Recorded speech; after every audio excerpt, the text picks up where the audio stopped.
मेरा भाई है, उसका भी ऑपरेशन चालू है। ये क्या गुंडागर्दी इन्होंने लगाई हुई है? कोई इंसानियत है? मेरा भाई जिंदगी बहुत ही कश्मकश में है।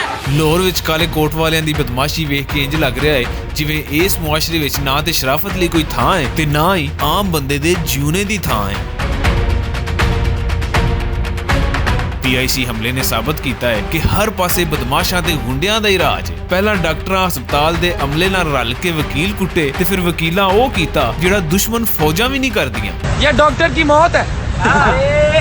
ये समुंदर देखो डॉक्टर।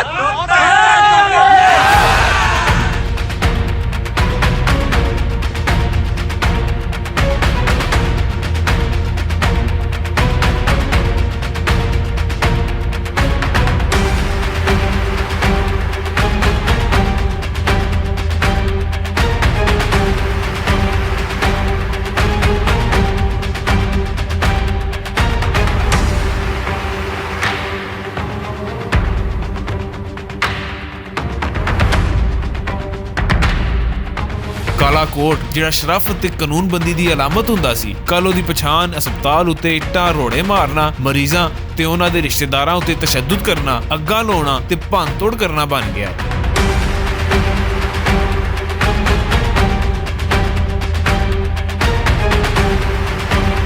ਸਾਰੇ ਮਾਮਲੇ ਵਿੱਚ ਉਹਨਾਂ ਬਦਮਾਸ਼ ਡਾਕਟਰਾਂ ਲਈ ਵੀ ਕੋਈ ਹਮਦਰਦੀ ਨਹੀਂ ਹੋਣੀ ਚਾਹੀਦੀ ਜਿਹੜੇ ਹਸਪਤਾਲ ਅੰਦਰ ਕਿਸੇ ਦੀ ਵੀ ਗਿੱਦੜ-ਕੁੱਟ ਕਰ ਦਿੰਦੇ ਨੇ। ਹਮੇਸ਼ਾ ਇਹਨਾਂ ਡਾਕਟਰਾਂ ਤੇ ਵਕੀਲਾਂ ਨੂੰ ਮੁਆਫ ਕਰ ਦਿੱਤਾ ਗਿਆ ਤੇ ਅੱਜ ਇਹ ਮੁਲਕ ਦੇ ਸਭ ਤੋਂ ਵੱਡੇ ਬਦਮਾਸ਼ ਬਣੇ ਬੈਠੇ ਨੇ। ਹੁਣ ਵੀ ਜੇ ਅਦਾਲਤਾਂ ਸਜ਼ਾਵਾਂ ਦੇਣ ਦੀ ਬਜਾਏ ਮੁਆਫੀਆਂ ਦੀ ਸੇਲ ਲਾ ਦਿੱਤੀ ਤੇ ਫਿਰ ਆਵਾਮ ਦਾ ਬਾਕੀ ਬਚਿਆ ਥੋੜਾ ਬਹੁਤਾ ਅਦਾਲਤਾਂ ਉੱਤੇ ਭਰੋਸਾ ਵੀ ਜਾਂਦਾ ਰਹੇਗਾ।